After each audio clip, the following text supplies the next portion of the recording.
Hello, and welcome back to The Director's Cut, brought to you by the Directors Guild of America. Today's episode features the DGA Special Projects Committee's recent event, The Craft of the Director, Bong Joon-ho. This series of conversations with master filmmakers features an in-depth discussion about the directing process, from pre-production through post. Director Bong's credits include the feature films The Host, Mother, Snowpiercer, and Okja.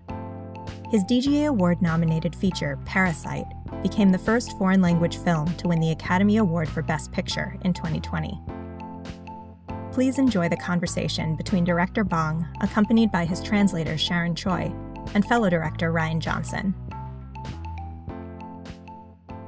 Hello! Hi, Ryan. Director Bong, it's so good to see you guys again. So good to see you again. Is it your working place? It's my office that I kind of like set up as my working place. The problem is I made a huge mistake and I put all of my toys in it. Wow. So I have like my old computer, I have my guitars, and so I never get any work done here. I usually write at the dining room upstairs. Yeah. You were saying that you are a big cafe writer, that you write in cafes and restaurants. Huh? This is my working place office, but I never write here. I always write in the coffee shop, in the corner of coffee shop or cafe. But so it means 그래서 한 3, 4주가 힘들었다고. 한국에서 한 3, 4주간 셧다운이 돼가지고. So he had a difficult time for about 3 weeks because all coffee shops were shut down in Korea. 이번 주부터 다시 오픈돼서 좋다고. But they reopened this week, so it's great. Excellent. So you're back to write. Are you writing right now? 야, 2개를 쓰고 있어. 이게 특이한 상황이 돼서 좌뇌와 우뇌가 이렇게 스플릿되는 느낌이야. Yeah, so I'm currently writing 2 scripts at the same time. It feels like I'm splitting my brain in half, left and right, to write these 2 scripts. 지난주에. But I finished one last week.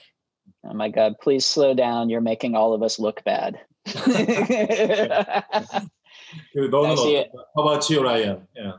Yeah, I'm writing too, but I'm writing slowly but surely. I love all your posters for all your films, including my favorite of your films, Psycho. You did such a great job with Psycho.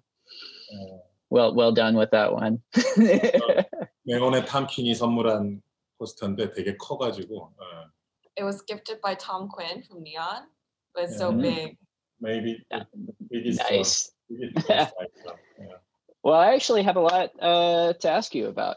I'm going to torture you with lots and lots of questions for the next 90 minutes. This is going to be wonderful. I'm so excited.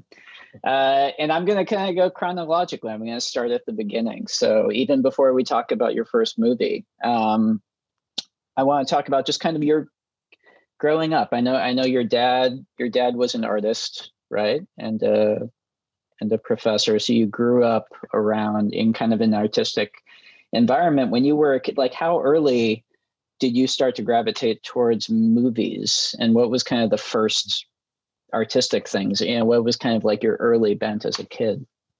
어렸을 때 이제 아버지가 그래픽 디자인하고 이제 인더스트리얼 디자인 하셨기 때문에 방에 뭐 미술, 사진, 또 영화, 그다음에 뭐 디즈니 애니메이션 책 이런 것들이 있었죠. 그래서 그런 거 뭐 항상 많이 보면서 자랐는데. 초등학교 한 9살, 10살 저 뒤에 사이코 9살 때인가 봤는데 그때 이미 되게 많이 빠져든 것 같아요. 영화를 좀 병적으로 많이 보기 시작했었던 것 같아요. So when I was little, my father, he worked in graphic and industrial design. So in his study, there would always be books and photographs of art and film, and Disney animation books were all over his room. So I grew up reading and looking through them. I watched Psycho when I was 9 years old, and by that time I was already really obsessed with films. That explains so much, by the way, that you watched Psycho when you were 9. It's like a key has unlocked in my brain. I understand you now. Sorry, go ahead. 9살 때 처음 볼 때는 그때 안소니 퍼킨스 엄마가 이미 죽었다. 엄마가 박제라는 걸 모르고 봤잖아요. 그 2시간을. 그 2시간이 정말 그리워요. 그 영원히 평생 다시 겪을 수 없는 경험이잖아요. 그 충격, 그 엄마가 딱 죽어 있었을 때. So when I watched Psycho for the first time when I was 9, I didn't know that Anthony Perkins was the mom and the mom was already dead. And I will never get that experience ever again. That shock. Seeing that film. Wow, Mother. There it is. Boom. your movie. Anyway, sorry, Sharon. I interrupted you during that was the answer. I apologize. Okay.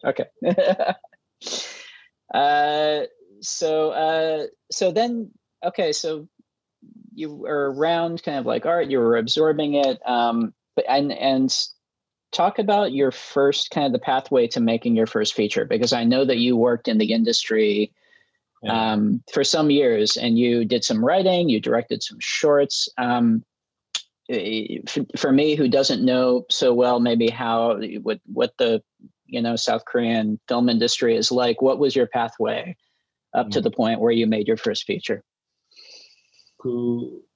I studied in film school called Korean Academy of Film Art. It's some kind of it's small but quite strong film school, national film school kind of.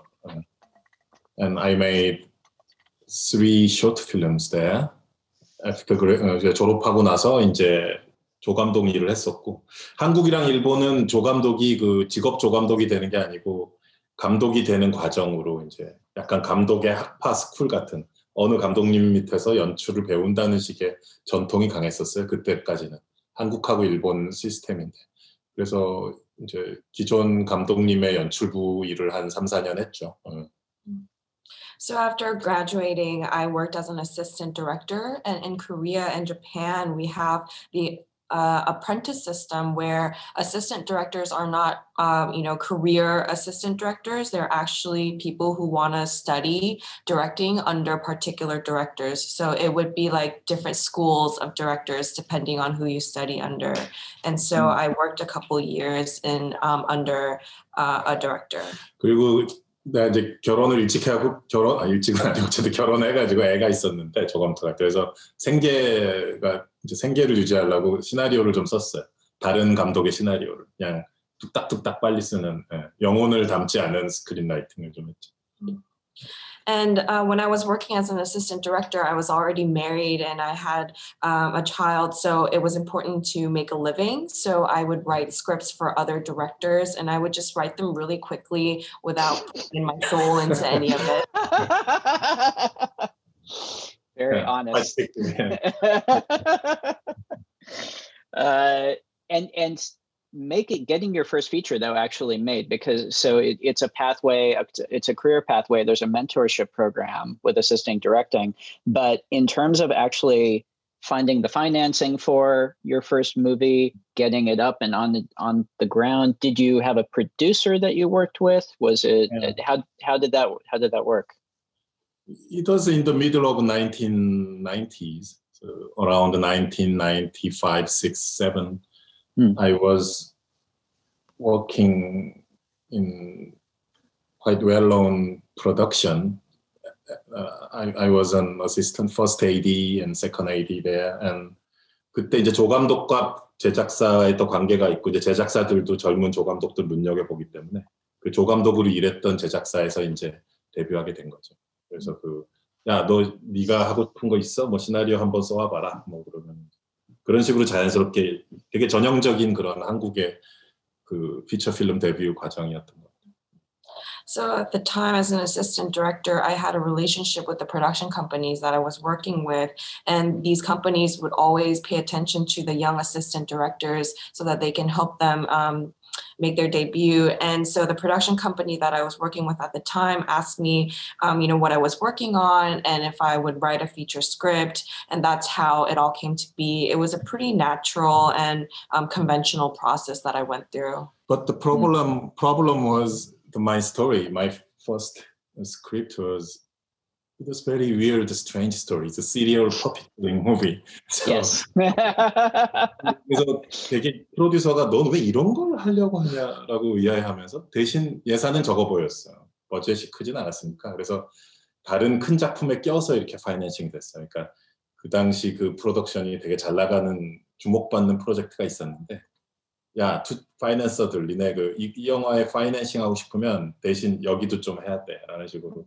어떤 다른 큰 프로젝트에 이렇게 기생해서 패러사이팅해서 이렇게 파이낸싱이 됐어요. Yeah, so at the time, the producer was a little bit perplexed on why I wanted to make a film like this, but it was a small budget project. So it ended up getting financed along with a much bigger production that was getting a lot of attention. So the companies would tell the financier that, if you want to finance this star project, you need to also invest in this one as well. So you could say this project was like a parasite of the big. How about you, Ryan? I love you in the brick. How was the budget of that? And how did you finance it? You tried to do this last time I led a Q&A with you, and forget it. You're the one who gets the questions, buddy. You're working. Nope. Brick, movie. That's very sweet. Yeah, it's less of a conventional process here, so that's why I was curious, and it's much more of a dog eat dog, so to speak, scramble to get money for your first feature. There's less structure, I think, here typically to get your first film made.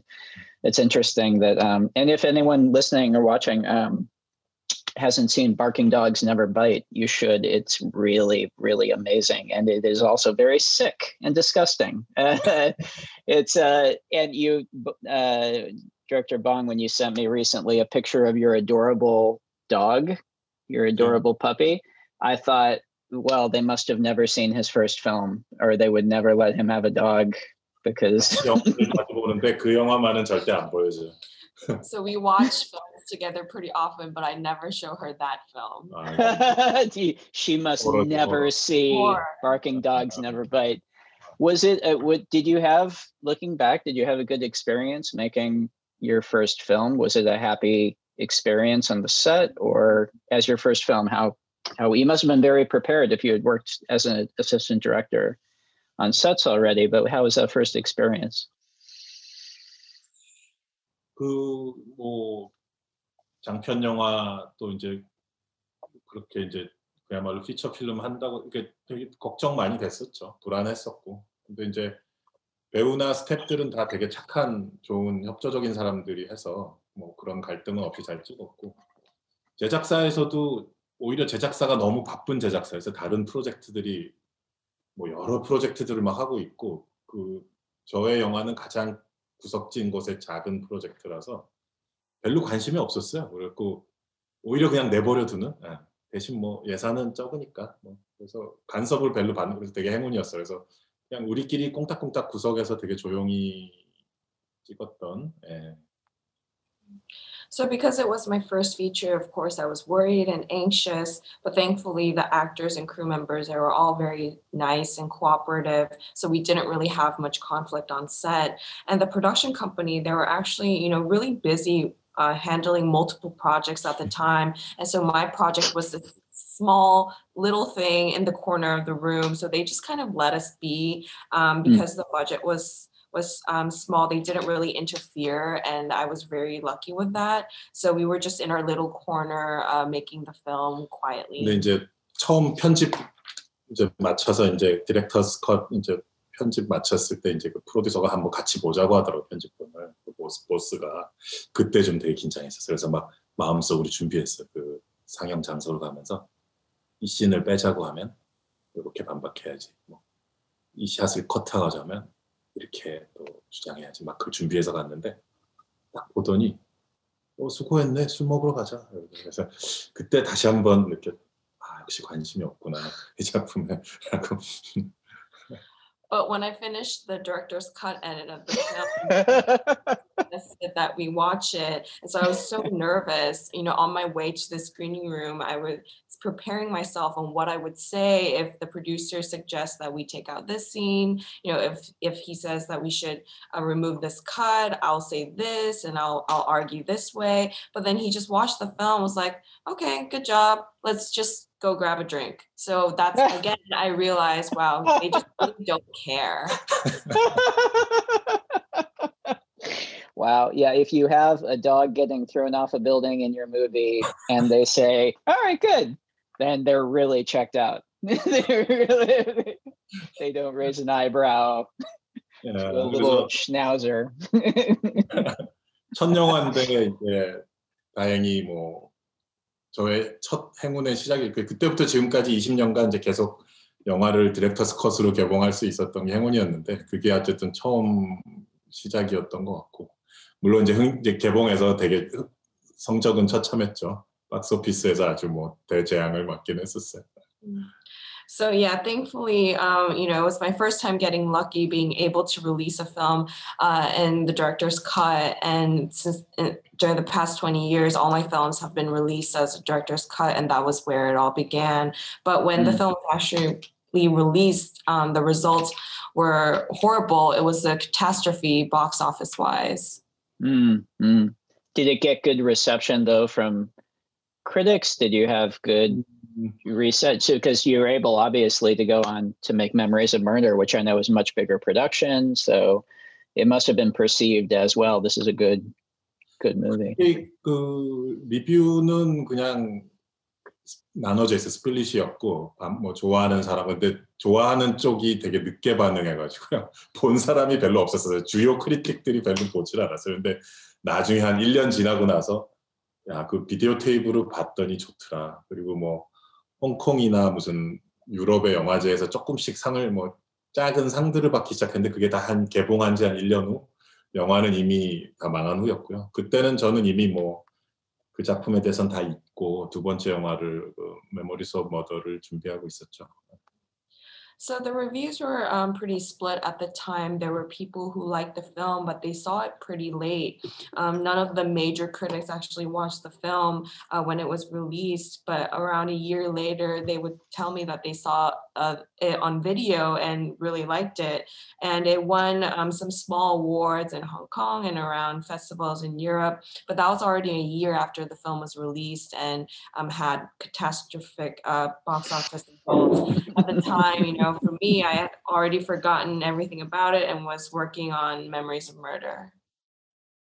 We'll move to Memories of Murder quickly, but one last question, just because I'm curious, thinking about like your very first feature that you directed.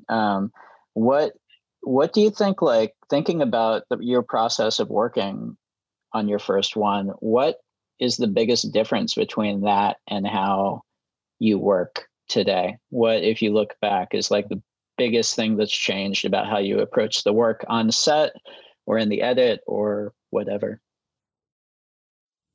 그때나 지금이나 내가 이렇게 뭐 긴장하고 헤매고 하는 거는 똑같은 것 같고요. 그 경험이 쌓여도 이렇게 내가 노련해지진 않는 것 같아요. 그건 똑같은데 그 한국 스텝들의 숙련도나 속도 같은 건 되게 빨라진 것 같아요. 인더스트리 전체가 이렇게 상승한 느낌 같은 건 있고요.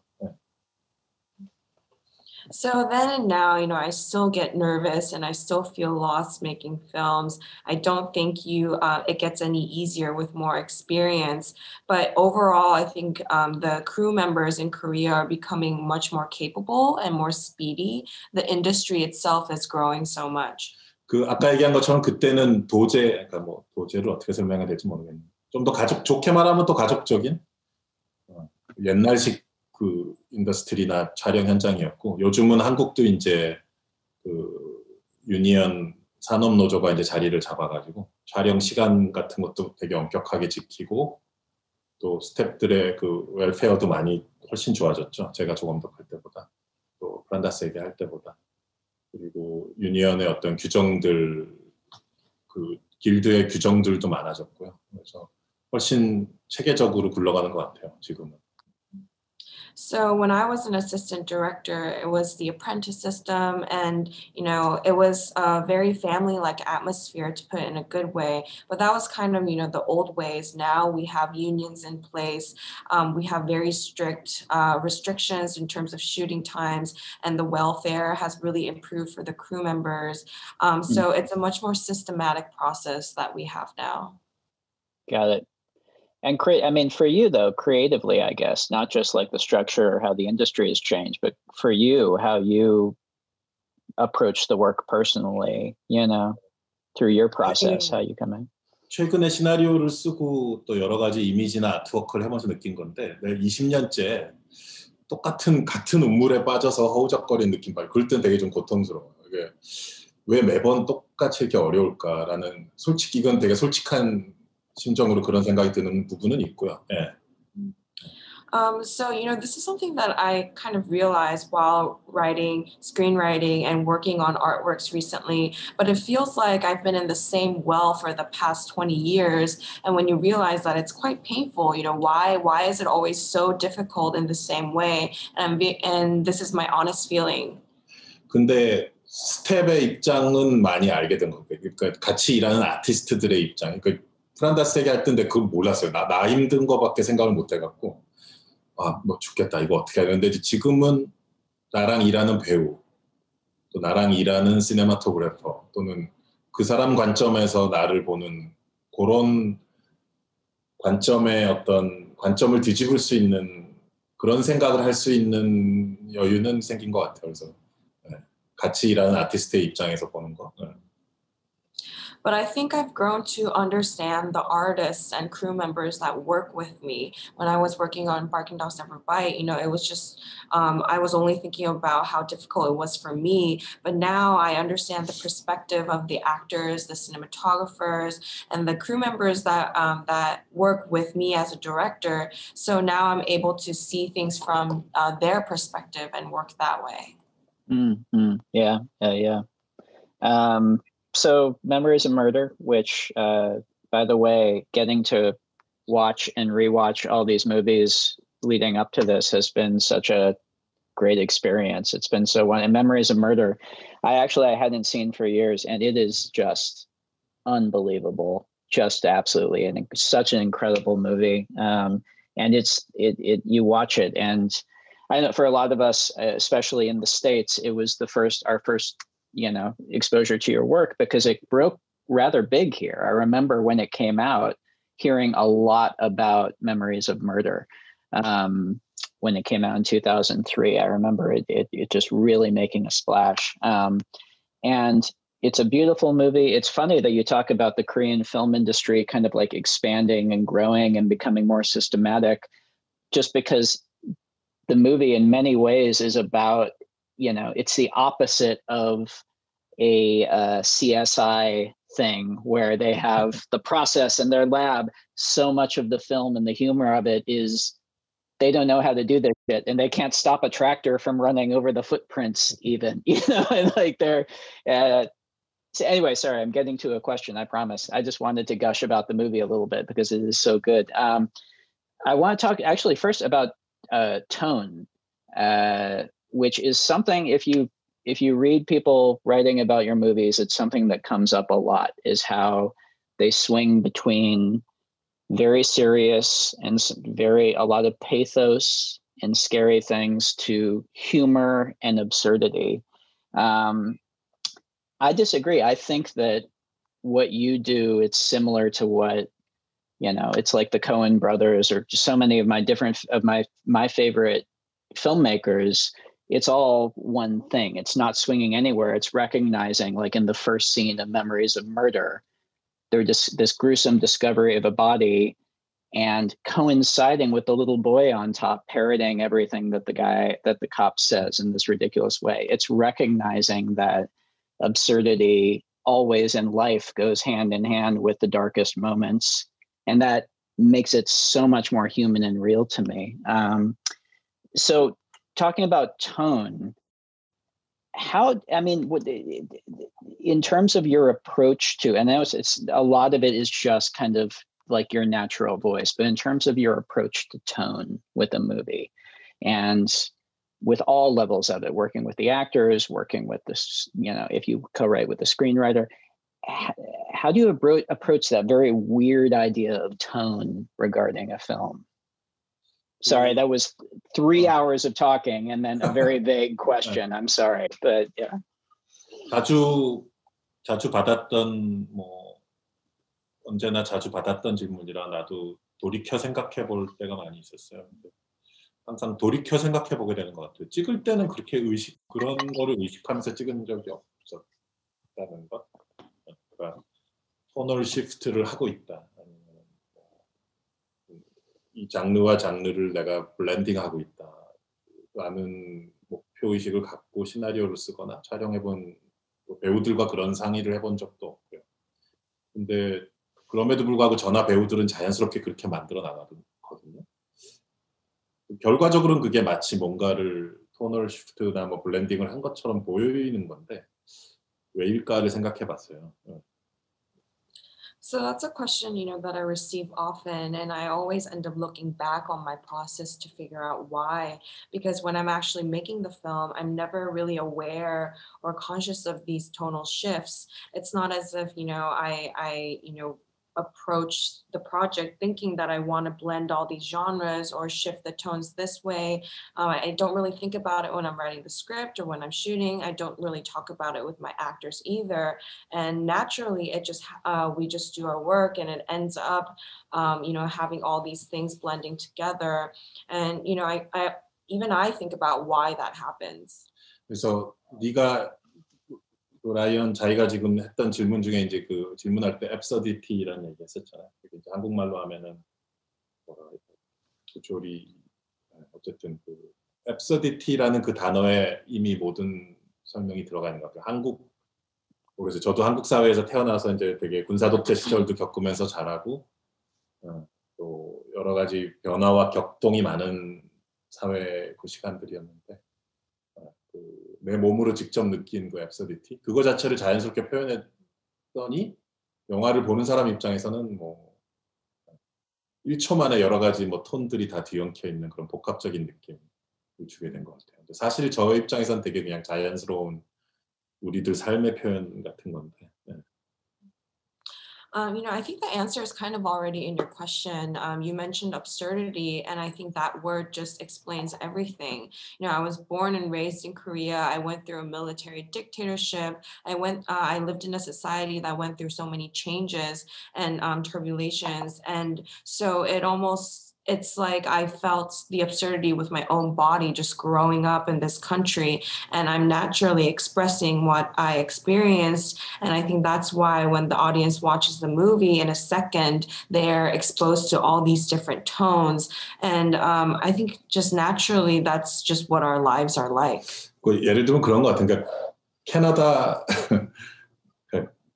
좋은 의미에서 평화로운 캐나다 북부에서 한 50년에 걸쳐 벌어질 사건들이 한국에서는 한 5주 만에 다 터지는.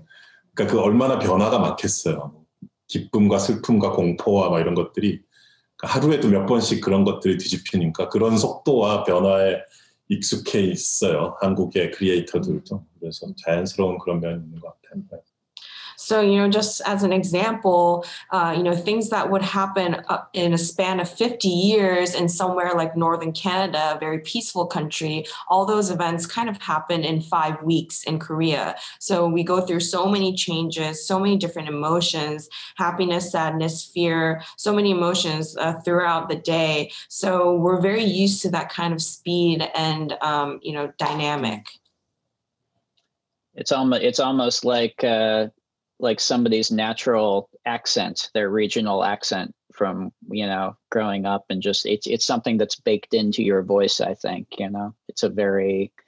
I think you're right. There's no pointing to individual decisions. You'll go crazy if you try and analyze what decisions lead to a tone. It very much is just like your speaking voice. And maybe hearing that description of life growing up in Korea, I think maybe after the past 4 years, we'll have a lot of young filmmakers making movies like yours, which will at least lead to good movies, I guess. Many crazy filmmakers here. Yeah, exactly. Thank God. It's also, this is also obviously the movie where you first worked with Song Kang-ho, your De Niro. How did you guys meet? Were you guys aware of each other before you met for the casting of the film, and did you immediately know this is a collaborator that I want to work with for years? Actually, we first met in 1997 when I was an assistant director. 유명해지기 직전이었어요. 송강호님은 그때 유명한 스타 배우가 되기 직전이었고 나는 퍼스트 에이디였는데 그때 내가 어떤 무슨 그 감독님한테 추천할 배우들을 갖고 그 오디션을 이제 오르가나이즈 하고 있었는데 그때 송강호 씨가 이제 그 이창동 감독님 영화 그 데뷔 필름에서 어떤 그 시골 갱스터 역할로 나왔는데 너무 좀 작은 역할이었지만 되게 쇼킹할 정도의 막 리얼한 연기를 해서 인더스트리 내에서는 화제가 됐었어요. 대중들은 잘 몰랐지만 우리 업계 내부에서는 저 배우가 누구냐. 그래서 제가 연락을 했어요. 그래갖고 그 오디션을 핑계로 한번 만나죠. 사실 근데 뭐 오디션 하지도 않았고 그냥 오시라고 해가지고 커피 타드리고 뭐 대화 나왔어요. 야 도대체 이 배우는 누구냐.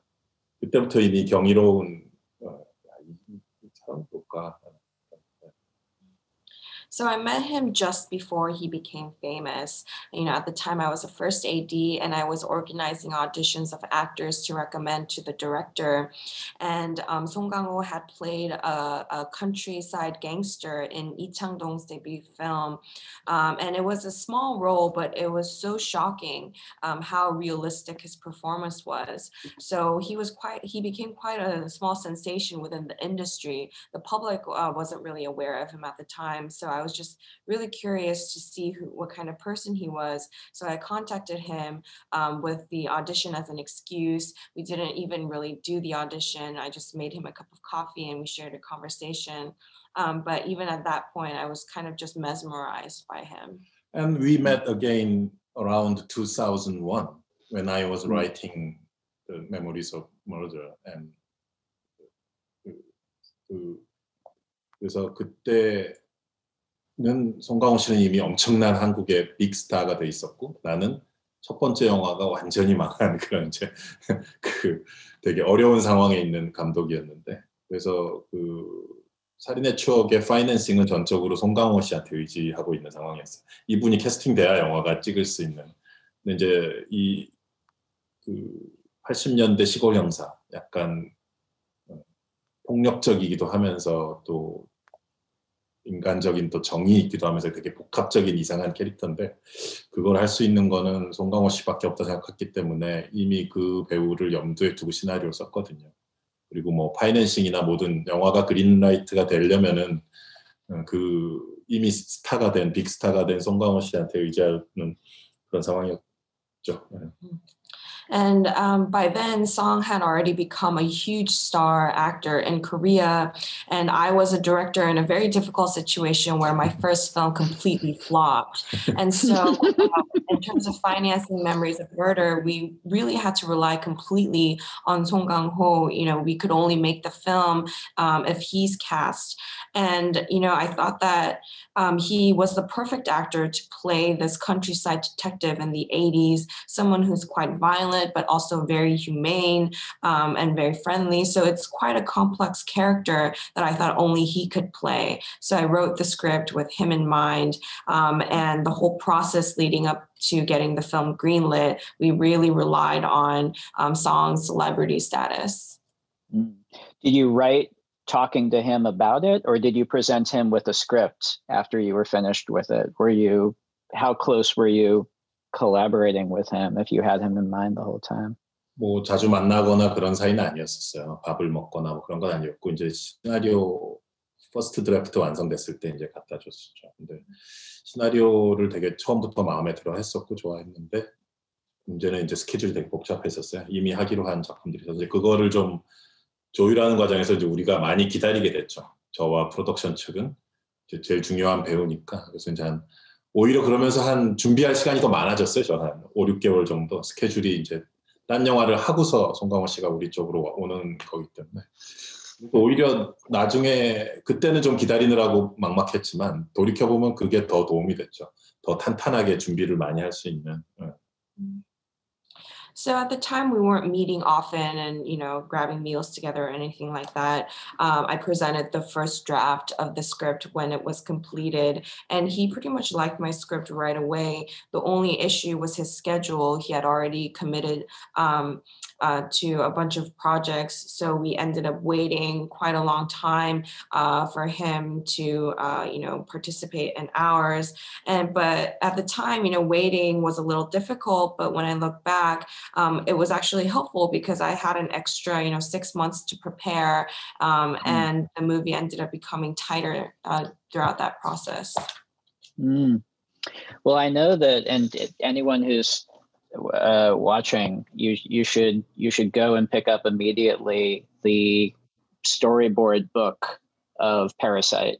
It's extraordinary seeing the script alongside the storyboards and seeing how meticulously you plan and how planned out you are, which leads me to ask about how you work with your editor on a project, because and I've heard interviews with actors where they talk about how precise you are on set with knowing what coverage you're going to get. And you can see that in the preparation with the storyboards. When you get in the edit room, talk about that collaboration and how that works and how, does it usually fit together the way you had it in your head, or how much playing do you do in the cutting room? 어떻게 보면 이제 되게 모순된, 어떻게 보면 파라독스일 수도 있고 그런 관점, 그러니까 직접 내가 스토리보드 그렸는데 패러사이트도 그렇고 뭐 살인의 추억도 그렇고, 그 스토리보드를 그리고 막 그럴 때는 와, 편집을 할 필요 없게끔 완벽하게 작업하고야 말 거야. 뭐 알프레드 히치콕처럼 할 거야. 막 이렇게 건드릴 필요가 없게 할 거야 하는 식의 그런 욕망으로 막 똘똘똘 뭉쳐서 가다가 이제 다 끝내놓고 편집실에 가서 앉으면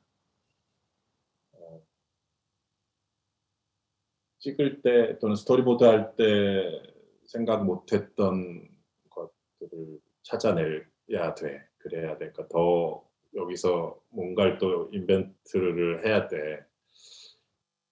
이 샷과 이 샷을 이렇게 해서 뭐 더 훨씬 더 좋은 게 나올 수도 있어. 또 이제 오히려 내가 만들었던 스토리보드를 파괴해 보려고 애를 쓰고 그러는데 그게 쉽진 않더라고요. 찍어놓은 게 별로 없어갖고 스토리보드대로만 찍으니까 이게 뭔가 커버리지가 없으니까 약간 좀 제약은 있죠. So it's kind of a paradox where, I draw all my storyboards myself with Memories of Murder, Parasite, and when I'm working on my storyboards, I have this desire to make everything perfect, to edit everything.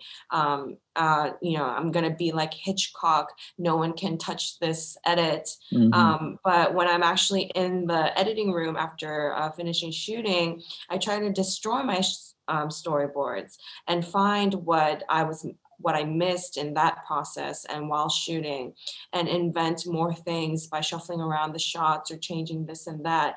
But, I find that it's not so easy because I don't shoot coverage and there's not enough footage to, really shuffle things around. So there are some restrictions when I'm doing that. 근데 온셋 에디팅이란 게 있어요. 그때 라이언 너한테도 얘기했던 것 같은데 그 한국 인더스트리의 되게 묘한 특징인데 온셋 에디터가 있어요. 그래서 뭐 파이널 컷 프로나 이제 그 프리미어 같은 거를 랩탑을 현장에 놓고서 찍을 동안 막 편집을 하거든요. 그런 문화가 있어가지고 더 좀 이렇게 집착하게 되는 것 같아요. 막 이렇게 좀 전반적으로 저뿐 아니라 많은 감독들이, 그러니까 한국 인더스트리는 전반적으로 콘티를 많이 보는 편이에요. 스태프들도 그렇고 콘티 다 달라고 하고 뭐 왜 콘티가 스토리보드가 없지? 그러니까 스토리보드에 좀 많이 의존하려고 드는 편이에요. 한국 인더스트리. And I think I mentioned this in a previous conversation, but in Korea we have on-set editing. It's quite a distinct feature we have in the Korean film industry, where you have an on-set editor with Final Cut Pro or Premiere on their laptops, and they'll be editing as we're shooting. And so I think that's why Korean directors become more obsessive. And just overall, everyone in the industry tends to really rely more on these storyboards. They request the storyboards and generally just rely on them a lot. I think I mean, I think that style of how you plan, and it's funny because I do the same thing with storyboards, and for me it started with like reading Scorsese on Scorsese, that book of interviews with Martin Scorsese, and seeing his storyboards that he did. And so I just thought, oh, that's how you do it. I think leading to thinking about editing in your head as you prepare your shots just leads to a very certain style of shoot, leads to a style of shooting that just feels custom tailored for the story, and it feels so good. And I think it's a good thing. I think is one thing that I've noticed is I was looking back through your kind of the people that you've worked with, like with editors, for example.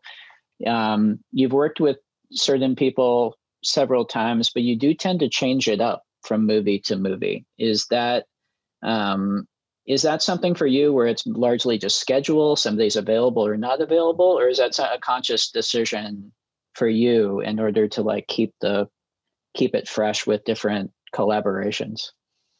뭐 다들 그렇겠지만 이제 제가 20년간 7편의 피처를 찍었는데요.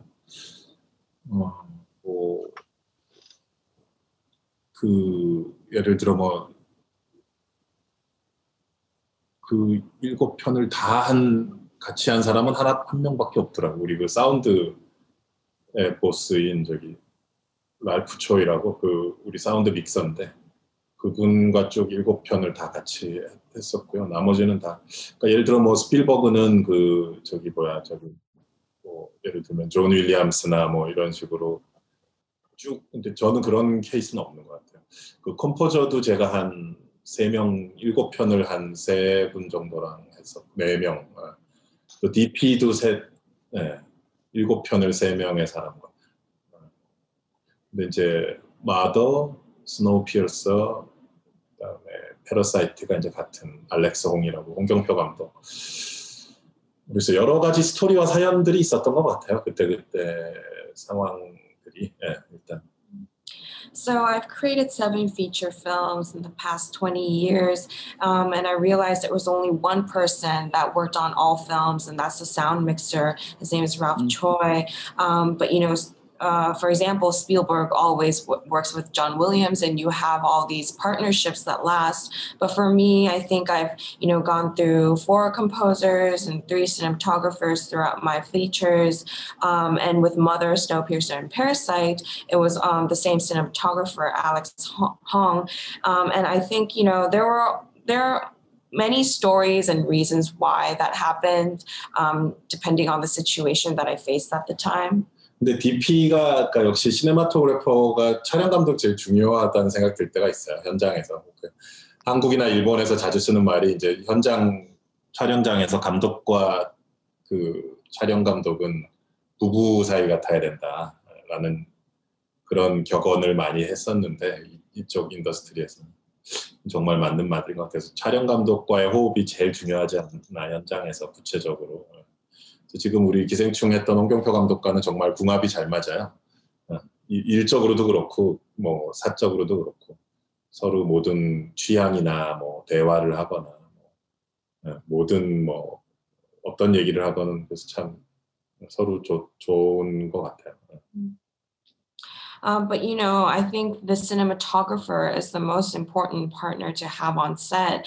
In Korea and Japan, we have, people within the industry often say that on set, the director and cinematographer are like a married couple. And I really agree with that saying. How we collaborate on set really affects the whole project. And with the cinematographer I worked with on Parasite, we have, a great partnership and we get along really well professionally, personally. We share the same taste and our conversations are always so easy. So I really enjoy working with him. Mm-hmm. Yeah, my cinematographer, we've been best friends since we were 17. We met in the dorms at USC. An old married couple indeed. 잠은 따로 자지만 물론. Of course, we sleep in separate beds, but that's probably healthy. So the next movie that you did was The Host, which I'm assuming that coming out of the success of Memories of Murder? Because Memories of Murder, besides being very well received, it sounds like it did very well, right? It was a success for you in Korea.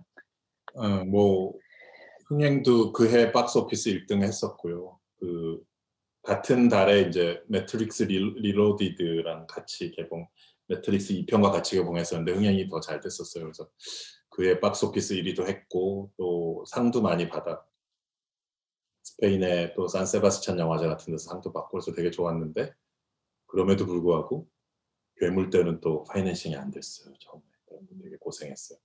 여기 또 그 한 번 또 영화 잘 됐다고 해서 또 그렇게 마냥 또 쉬운 게 아니더라고요.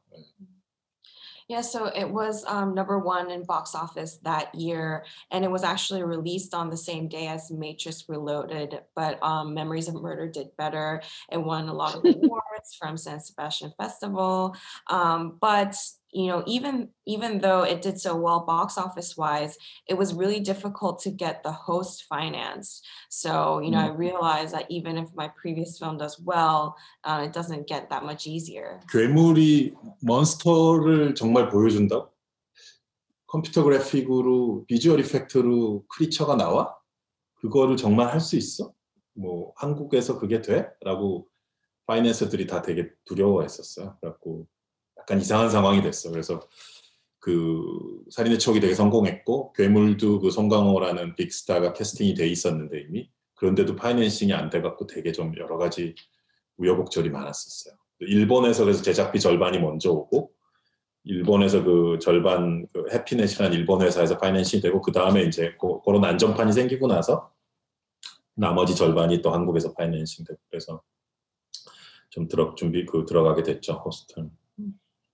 So, you know, people were very skeptical of the host. They were like, you're actually going to show the monster, visual effects creature? Are you sure you can do it? Is this even possible in Korea? So a lot of financiers were afraid of this project. And it was a strange situation where Memories of Murder was a huge success. And Song Kang-ho, this big star, was already cast in the host. But it was so difficult to get it financed. So what ended up happening is we received half of the investment from Japan, and once that safety net was formed, financiers, you know, invested the remaining half in Korea, and that's how we ended up getting the film made.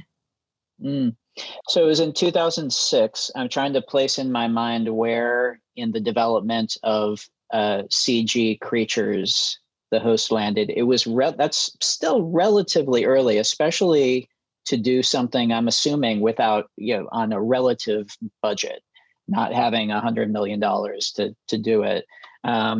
Talk about working with effects on that scale for the first time. And was that something you've kind of done it? I mean, you've done like Mother, and you've done, you know, Parasite had a surprising amount of effects in it, but a lot of your movies have been very effects heavy from there on out. Is it an element of the process that you enjoy? Talk about kind of learning how to work with it with the host.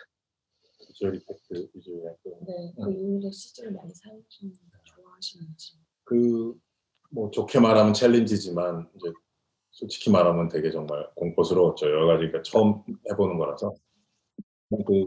감독 자신도 비주얼 이펙트 좀 알아야겠다고 생각이 들어서 미국 잡지 보면서 막 공부했어요. 지금도 저기 책장에 꽂혀 있는데 시네FX라는 그 먼슬리 매거진 사갖고 막 공부하고 그랬었어요.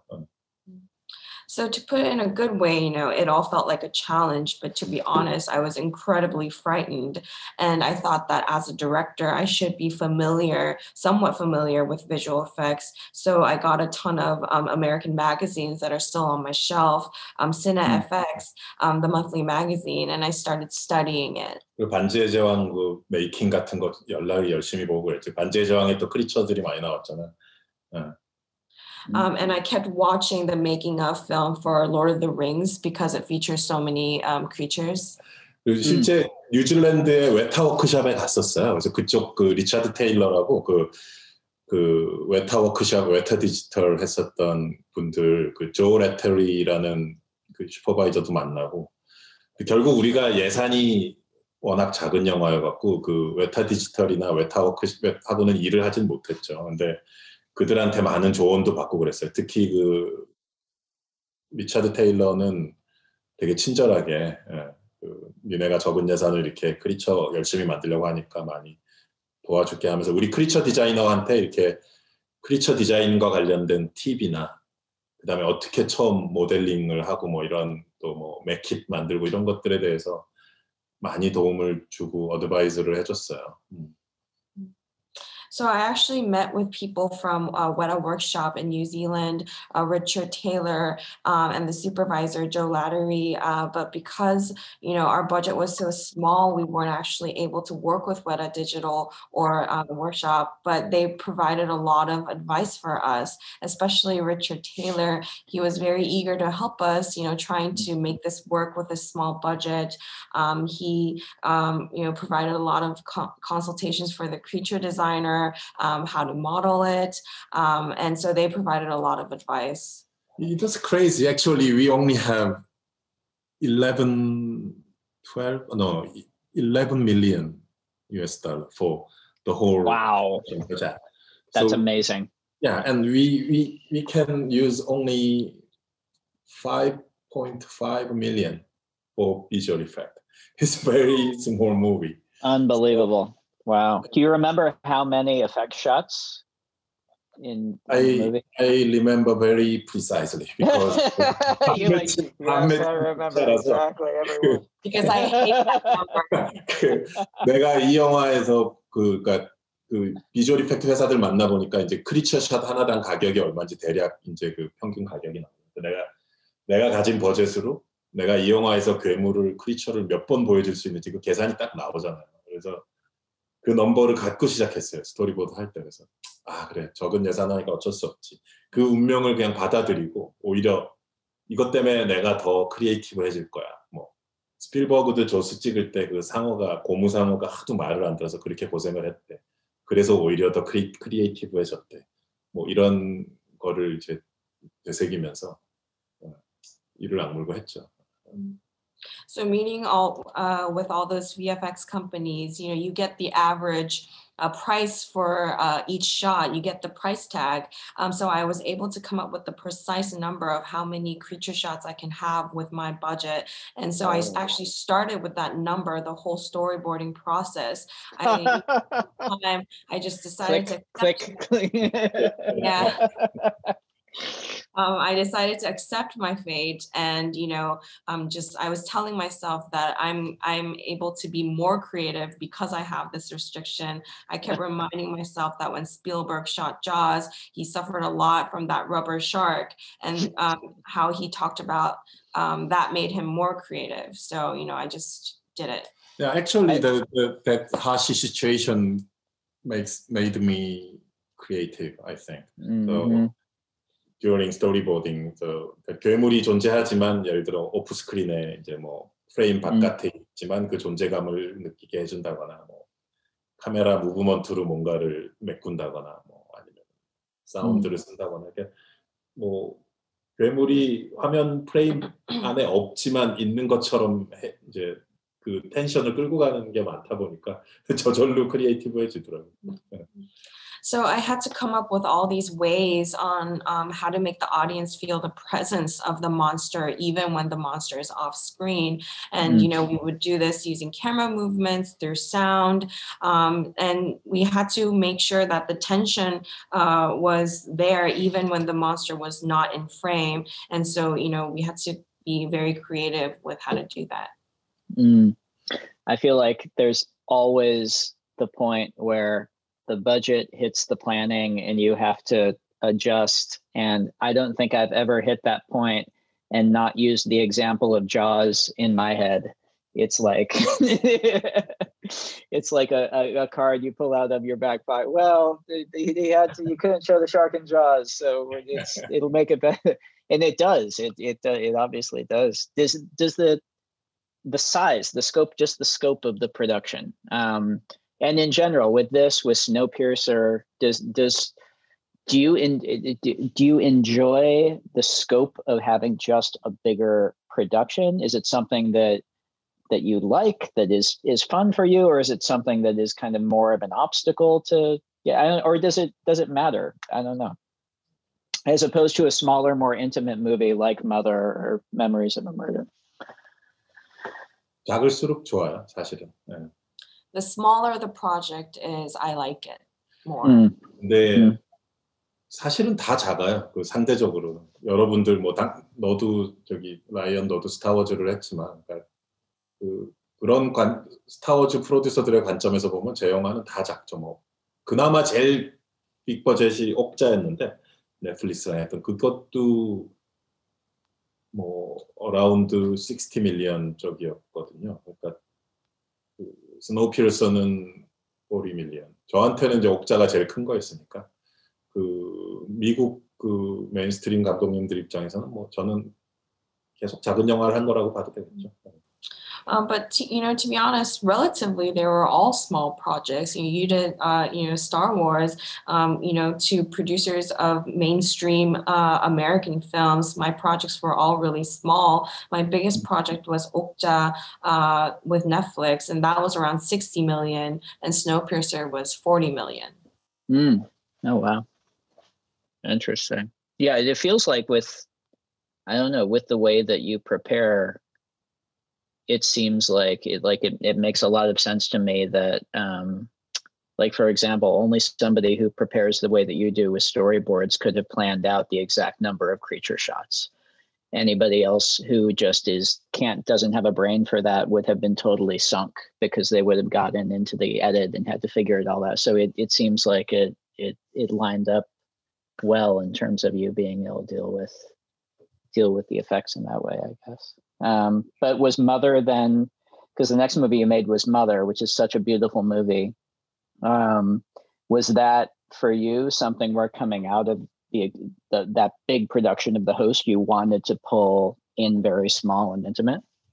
사실은 뭐 그런 사이즈 큰 거, 작은 거 뭐 이런 식으로 그 프로젝트들을 뭐 순서를 짰던 건 전혀 아니었고 그냥 배우 때문에 하게 된 거예요. 그 주연 배우 때문에. With Mother, it wasn't as if I planned to do a small project after doing a big one. With that project, I only did it because of the main actress. 그 분이 한국에서 되게 아이코닉한 분이에요. 국민 엄마로 불리는 분인데 되게 상징적인. 엄마 하면 그분이 하여튼. TV 소프 오페라에서 엄청나게 많이 나온 분이고. She's a very iconic actress in Korea. She's kind of called the nation's mother. She's a very symbolic figure. When someone thinks of, the mother, everyone thinks of her. And she was in so many TV soaps as that kind of role.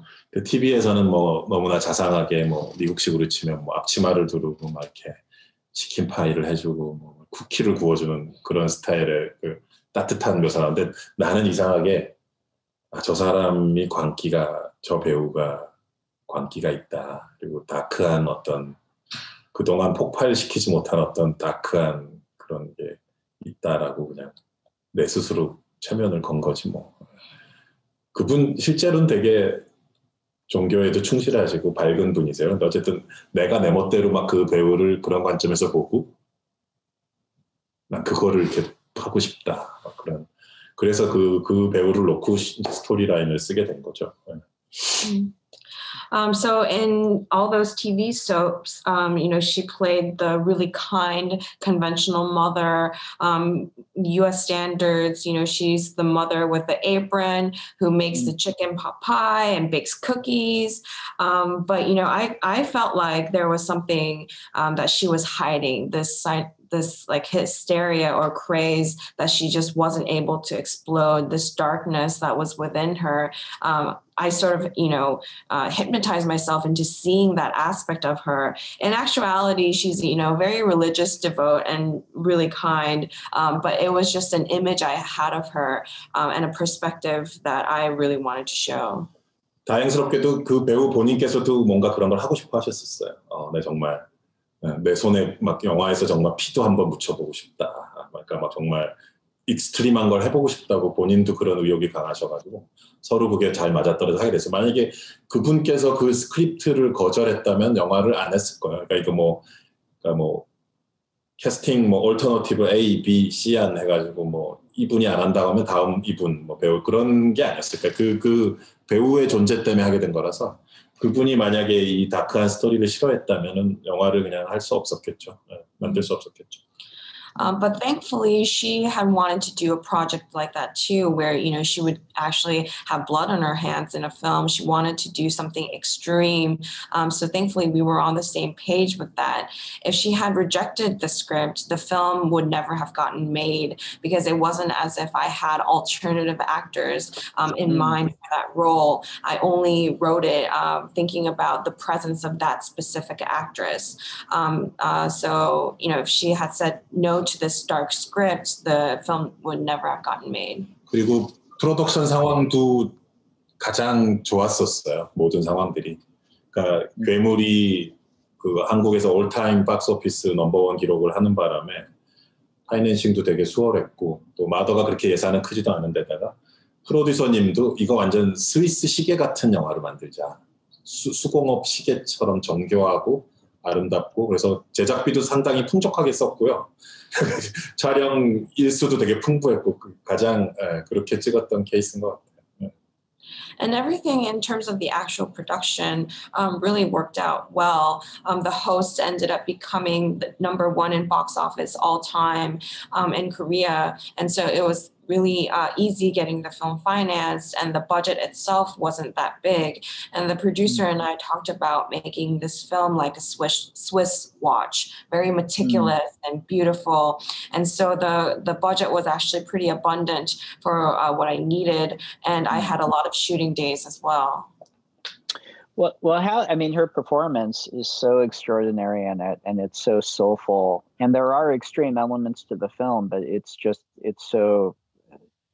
so deeply human. You can see why she wanted to do it. I wanted to ask about, and this is kind of a similar question to working with your editor, and it's working with your actors on set, though, because your movies, they have that thing that somehow magically, like Scorsese is the main person in my head who has it, where they both feel so beautifully designed in terms of the shots, but the acting never feels constrained by the construction of it. And it always feels natural and alive and vibrant. How do you work with your actors on set, and how do you balance your preparation visually with giving an atmosphere on set where your actors can feel free, I guess? Or do they? I don't know. 배우와의 작업을 내가 어떻게 해야 되고 어떻게 하는 것이 배우의 어떤 정말 생동감 있는 실제 삶의 한 조각을 보는 것 같은 가공되지 않은 RAW, RAW의 그런 느낌의 연기를 이제 도와주려면 감독이 어떻게 되는지에 대해서 송강호 배우한테 많이 배운 것 같아요. 그와의 경험이 많이 도움이 됐고요. 그가 한 연기하는 걸 보면서 또 내가 디렉팅한 게 그분이 어떻게 그걸 소화해내는지를 보면서 또 그분의 임프로바이즈를 보면서 또 나도 현장에서 임프로바이즈를 많이 했었거든요. 살인의 추억 때. 저도 현장에서 대사를 새로 만들어서 주기도 하고 서로가 이렇게 핑퐁을 주고받으면서 그때 많은 걸 배웠었는데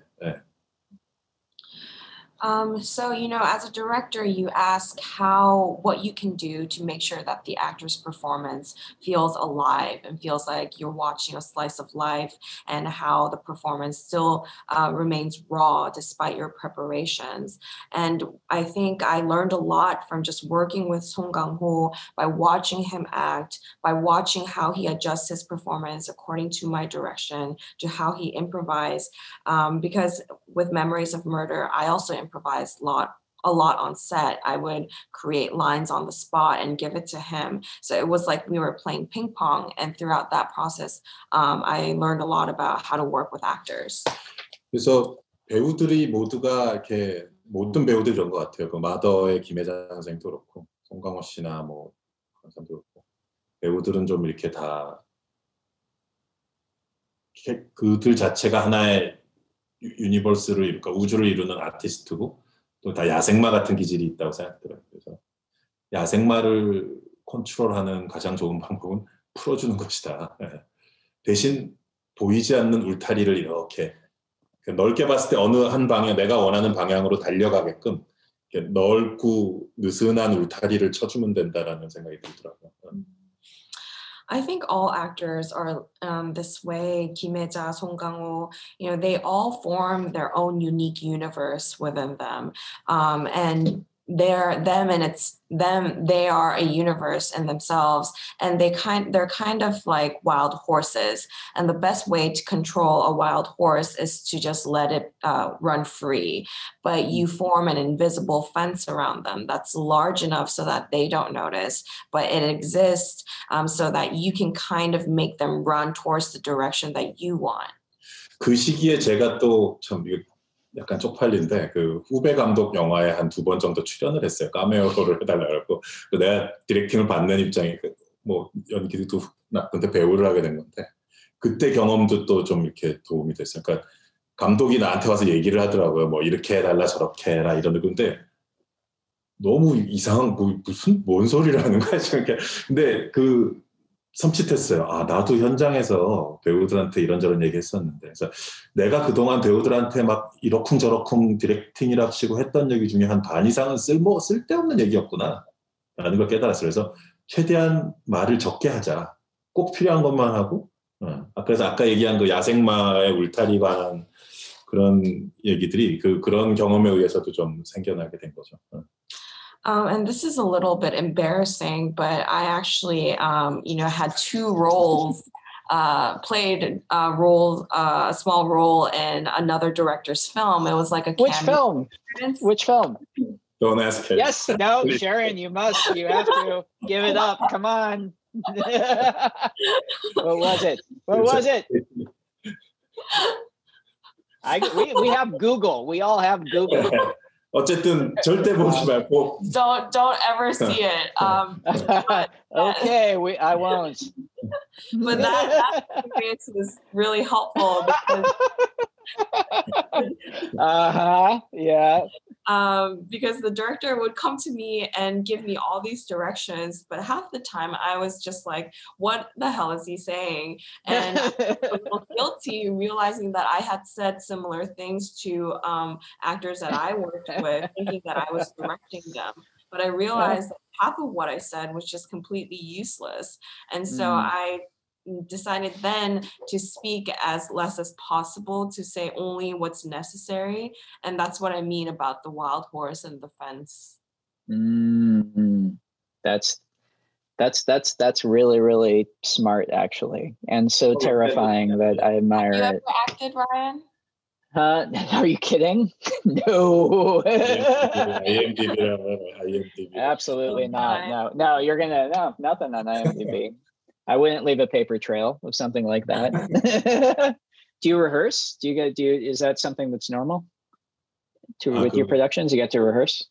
최대한 안 하려고 해요. 그러니까 그 물리적인 거 있잖아. 뭐 예를 들어 복잡한 트래킹이 있거나 뭐 카메라 무브먼트 그러니까 그런 그 메커니컬한 물리적인 연습을 해야 될 때 뭐 스테디캠으로 팔로우한다. 그럴 때만 하고 그러니까 그 혹시 감정이나 무슨 뭐 대사의 뉘앙스 같은 거를 미리 소모하게끔 하는 건 되게 싫기 때문에 또 묘하게 제가 좋아하는 배우들의 스타일도 그렇더라고요. 그러니까 리허설을 좋아하는 제가 일한 배우들도 별로 리허설을 그다지 좋아하지는 않는 타입들이어서 이상하게 저는 리허설은 최소한의 것만 하려고 하게 되고 뭔가 약간 리허설을 더 해야 되는 약간 좀 덜 준비됐을 것 같을 때 한번 그냥 찍어버려요. 첫 테이크를.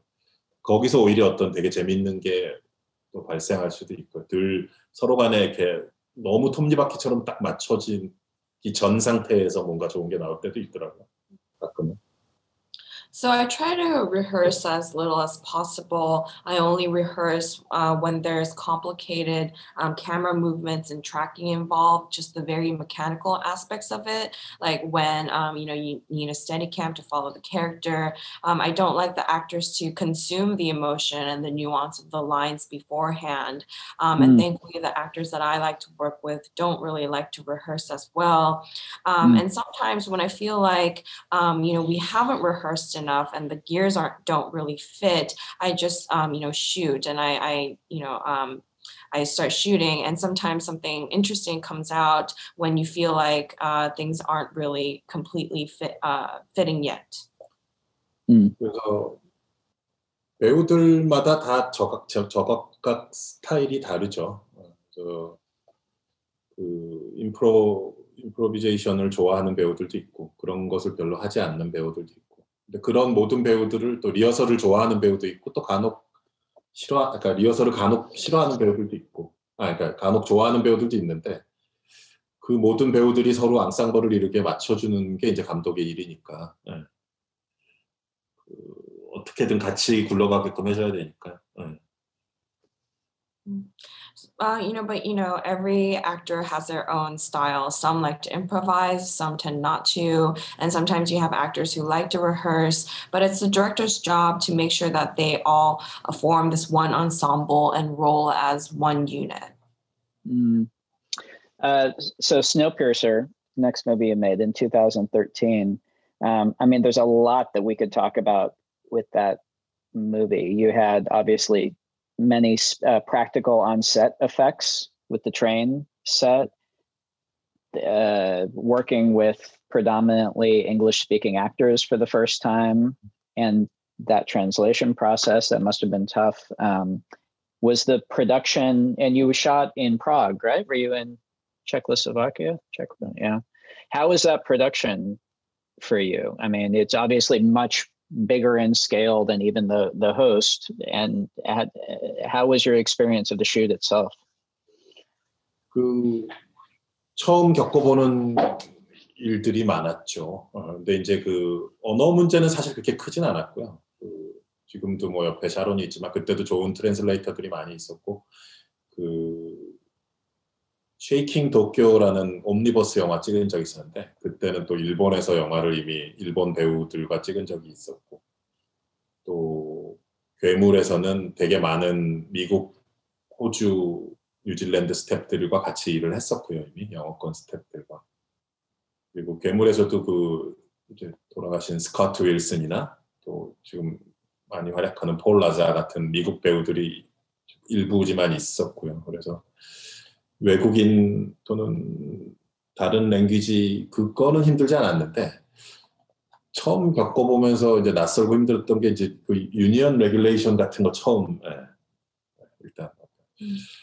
So there were a lot of things that I experienced for the first time with Snowpiercer. I didn't really have any issues with language because I had great translators around.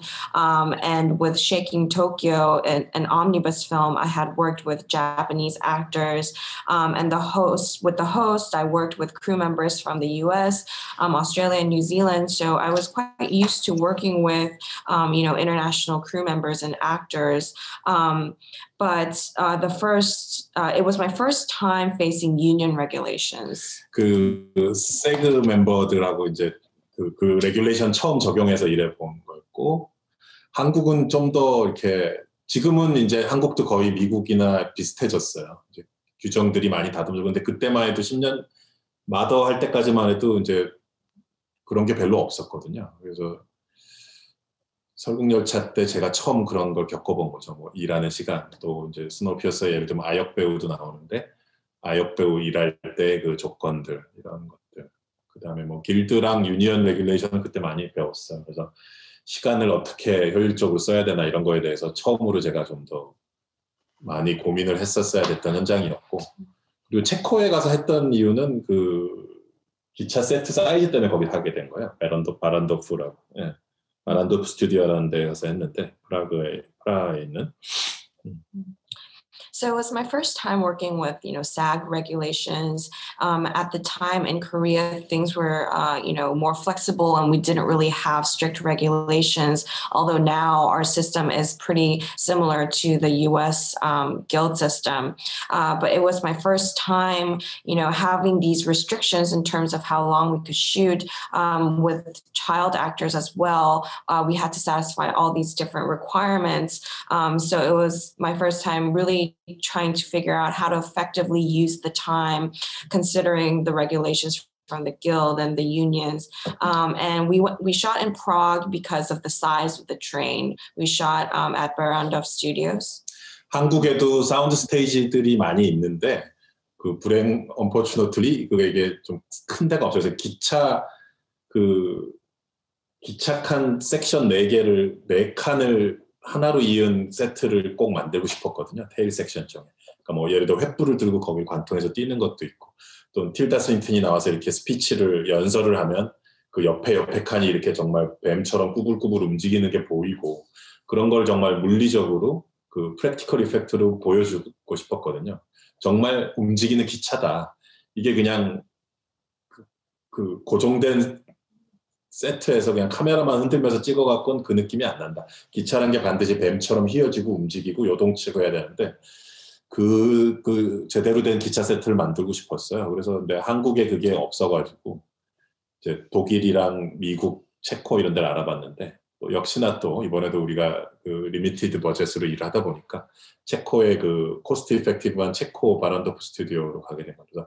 헝가리와 체코를 놓고 고민하다가 이제 체코를 하게 됐었고 길레르모가 그때 많이 어드바이스 해줬어요. 그 두 나라에서 다 찍어봤었기 때문에 거기 스테이지, 사운드 스테이지 상황이나 뭐 크루들 상황에 대해서. So we do have several sound stages in Korea, but unfortunately none of them was big enough because I really wanted to have a train set that connected 4 different cars.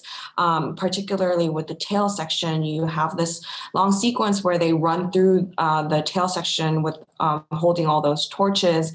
And when Tilda is giving her speech, you see the cars next to it move like a snake. And so there were all these practical effects that I wanted to show to make sure that the train feels like it's a vehicle that's moving. You know, I realized it wouldn't be enough to just have one car and just have the camera shake.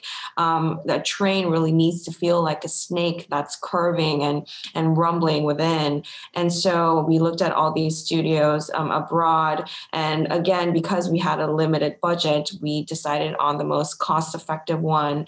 In the end, it came down to one in Hungary and one in Prague. And at the time, Guillermo provided a lot of advice because he has shot in both countries. And so he gave a lot of advice in terms of like how the sound stages worked and the crew members. Yeah. Got it. I want to skip ahead to the US because I know it did incredibly well in Korea, the US release of it. I know you had, I remember the Free Snowpiercer campaign. You had a war with He Who Shall Not Be Named. And I'm not asking to ask for salacious stories about that process, but more like, because that's something that a lot of people go through is hitting the end of the line and with the release, having something where they're asked to make edits they don't want to make, or you know, at that last phase of getting it out there. I'm curious, coming away from that whole process where you did eventually get your cut of the movie out, what are the lessons that you took away from that? What are the things when you look back, you think, I did this right, or I wish I had approached it this way, or I wish I had come into it and done this differently, or whatever, you know?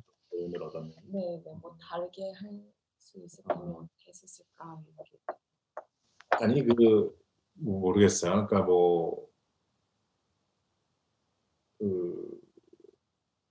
감독들도 사실 많은 오류가 있죠. 감독이라고 해서 꼭 모든 감독이 항상 진리인 것은 아니니까. 또 편집이라는 걸 많이 상의해서 할 수도 있다고 봐요. 프로듀서나 스튜디오 측과 잘 협의하고 상의하시다 보는데 제가 성격적으로 그게 잘 안 되는구나라는 걸 깨달았어요. 이게 누구를 원망하거나 그럴 일이 아니라 내 성격상의 문제다. 제가 강박증으로 치료도 많이 받고 그랬는데 옵세션이 강하다 보니까 이렇게 결국은 장면 하나, 사운드 하나도 제가 컨트롤한 걸로 끝을 맺어야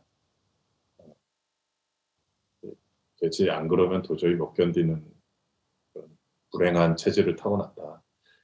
그래서 이제 그게 처음으로 한번 위기를 맞이한 거죠, 스노우피어서에서. 근데 이제 결과적으로 그때 그 영화가 이제 결국은 디렉터스 컷으로 개봉하면서 그 레디우스 TWC라고 이제 그때 거기 결국은 패러사이트를 같이 하게 된 이제 네온의 탐 퀸이 거기 있었는데 탐 퀸이 핸들링을 하게 됐죠. 그래서 결국 제 입장에서는 되게 해피엔딩이었고 저랑 그 괴물과 마더를 미국 배급했던 게 탐킨이었는데 그 사람으로 자연스럽게 이어지면서 그렇게 마무리하게 된 게 행운이었던 것 같아요. 그래서 역시 나는 어쩔 수 없다라는 그런 내 성격상 이렇게 뭐 그렇게 할 수가 없다라는 거를 이제 다시 한번 깨달은 게 그 레슨이었죠.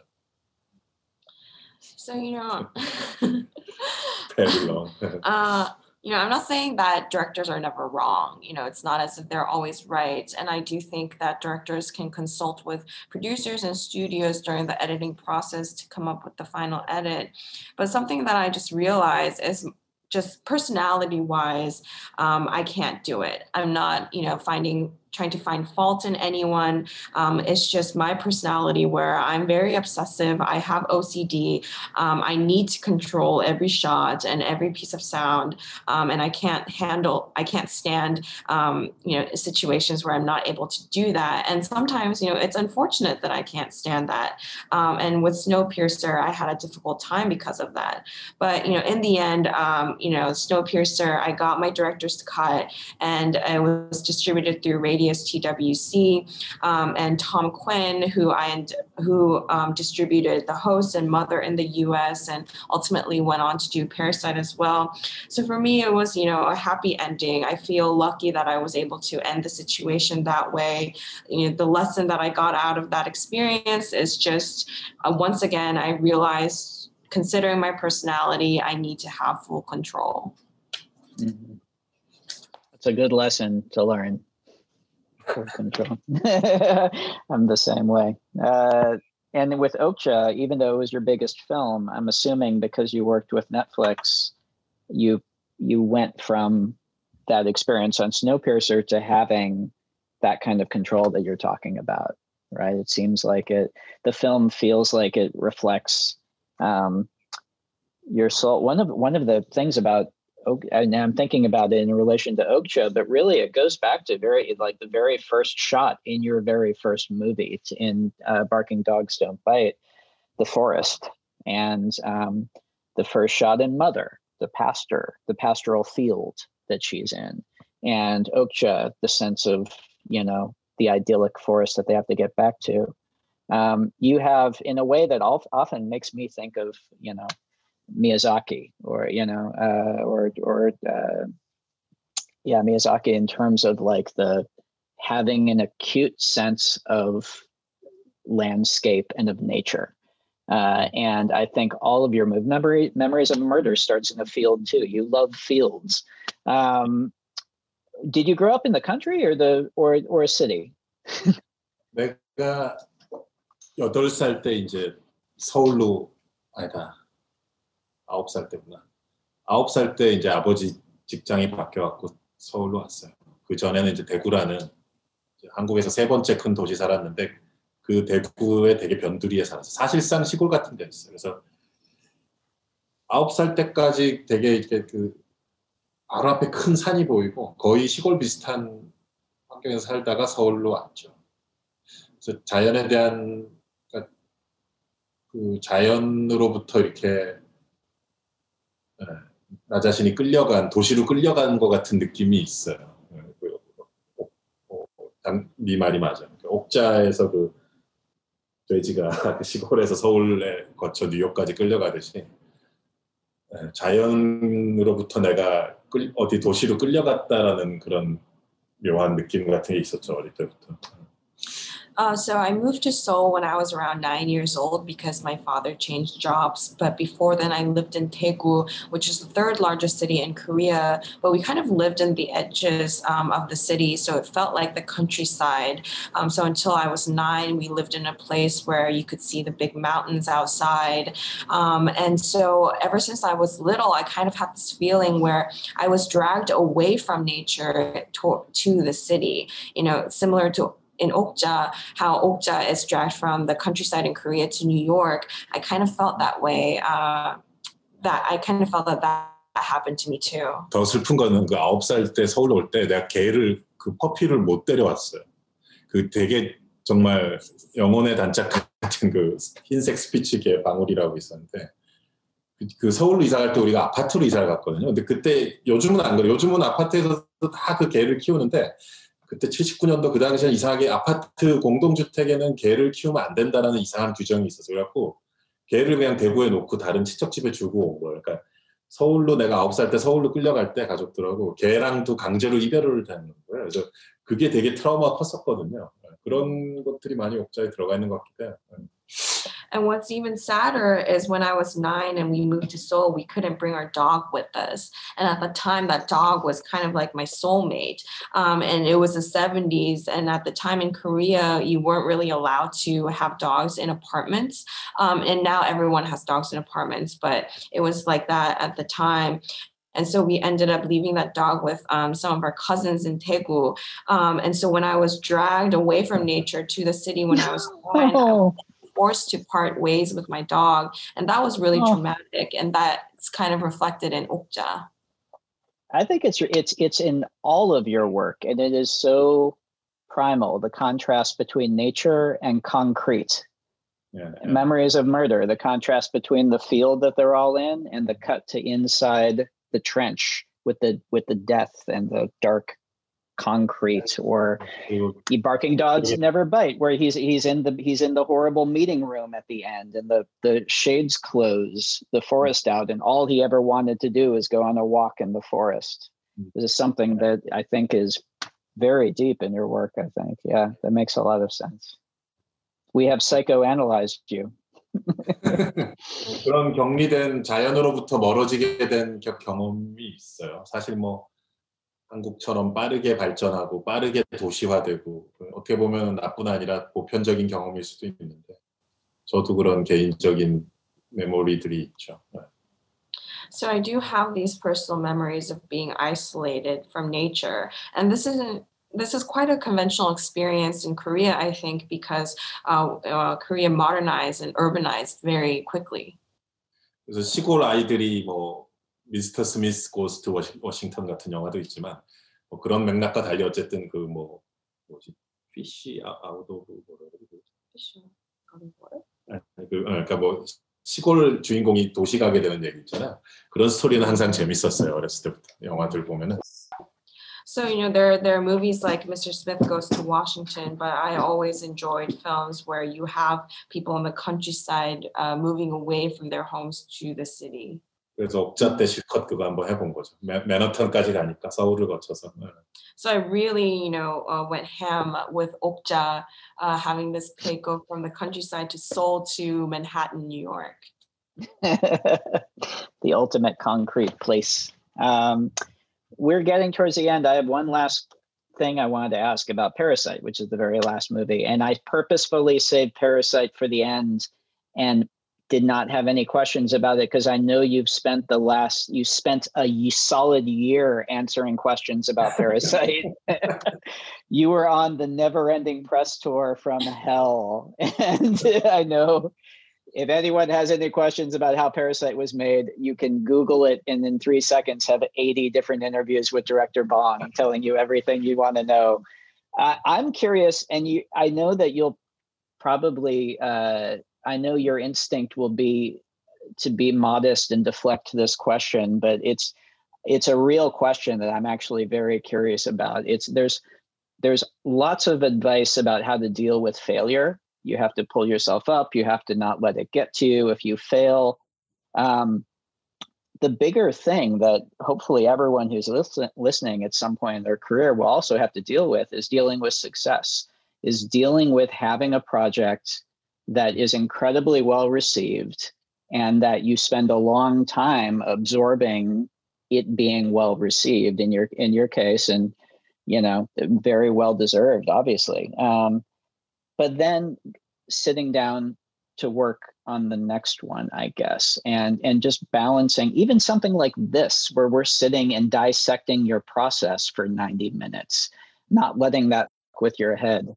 How do you, I don't know. I just talk about if it's something that you don't think about or if it's something you've had to kind of like deal with, having something you create that then becomes this thing that you almost feel outside of and having to get back to work. I wonder if that's something you've had to kind of deal with.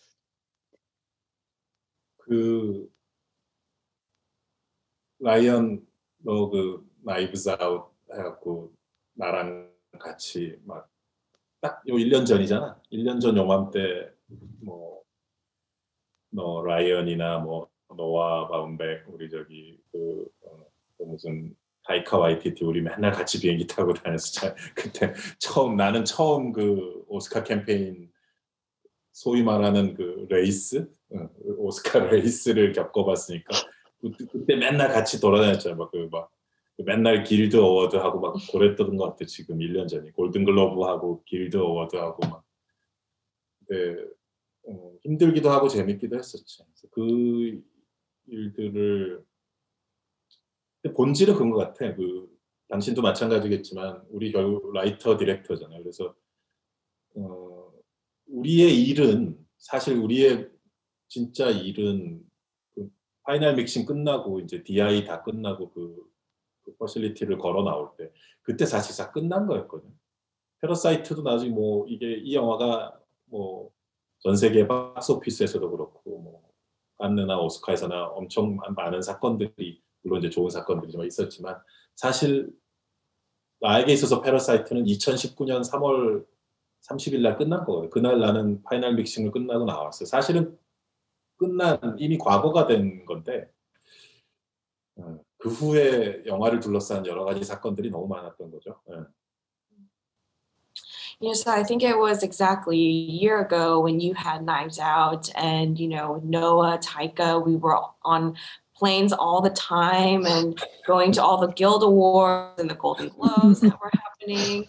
And it was my first time participating in the Oscar campaign and race. And it was hard, but it was also fun.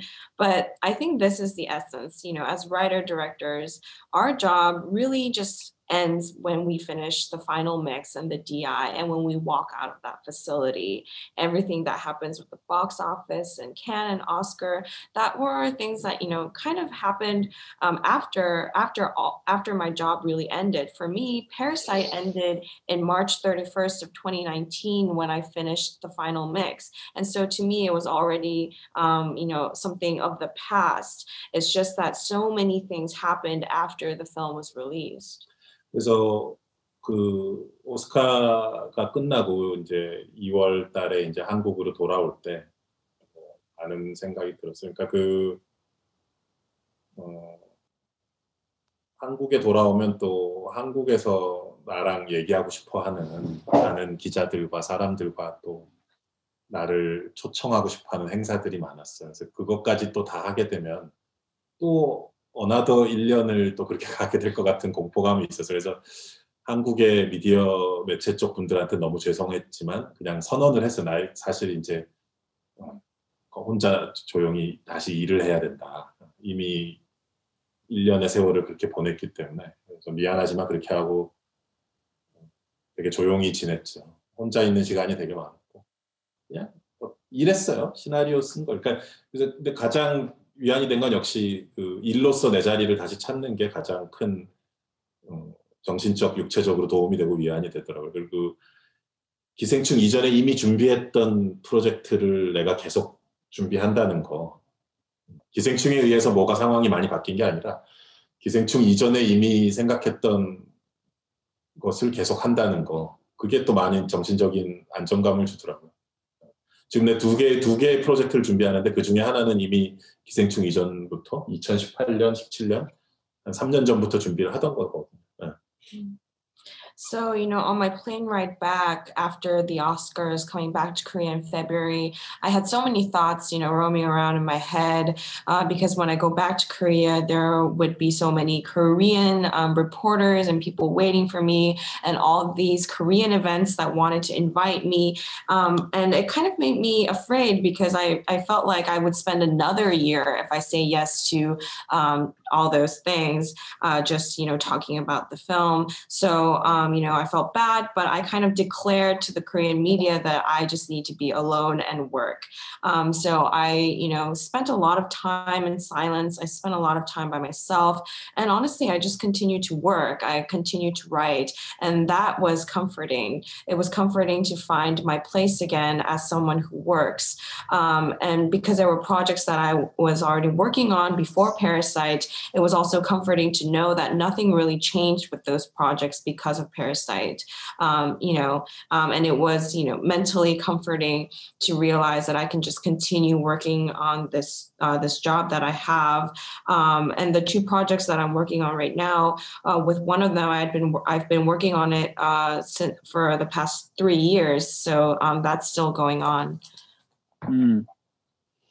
Well, I'm going to let you get back to the projects because I want to see them as quickly as possible. So I'll stop asking you questions. This has been such a joy, man, and just getting to see you again. And Sharon, thank you so much. Everyone who's watching, Sharon has the hardest job out of all of us. So well done. But Director Bong, thank you so much. She's also writing a script now. Is she? Yes! Hard time. Is it a horror movie about a translator who has a horrible puppy-killing boss? Yeah, you know that's coming. It's coming. Oh my God. You gotta cast me. You have to cast me in it. I want to learn how to act. And thanks to the DGA for setting this up, guys. This has been awesome. Thank you. So thank cool. you. Yeah. And thanks to you, Ryan. Thanks to your time. And 다시 만나서 또 우리 뭐 얘기하고 막 그러고 싶다. 우리 그때 작년에 재밌었는데. I hope we can meet soon to, talk again. It was really fun last year getting to. 너랑 같이 했었던 그 Q&A 너랑 LA에서 했었던 그 Q&A가 그 한국 블루레이에 들어가게 됐어. 그 Parasite. 내가 그 패키지 보내줄게. So the Q&A that we did in LA is actually going to be in the Korean Blu-ray. So I'll No kidding. Send it to you. Give me that sweet Blu-ray action. That's awesome. You. I can't wait to see you guys in person again. All right, guys. Thank you so much. That wraps up this exclusive discussion with Bong Joon-ho. If you'd like to hear more from the Craft of the Director series, check out episode 266, which features director Spike Lee discussing his extensive filmography. And stay tuned in the coming weeks as we bring you discussions of films from Aaron Sorkin, John Lee Hancock, and George C. Wolfe. The Director's Cut is available wherever you get your podcasts. Also, don't forget to subscribe, rate, and review. We'd love to hear your feedback, and you can help fellow film buffs find the show. Thanks for listening, and we'll see you next time. This podcast is produced by the Directors Guild of America. Music is by Dan Wally.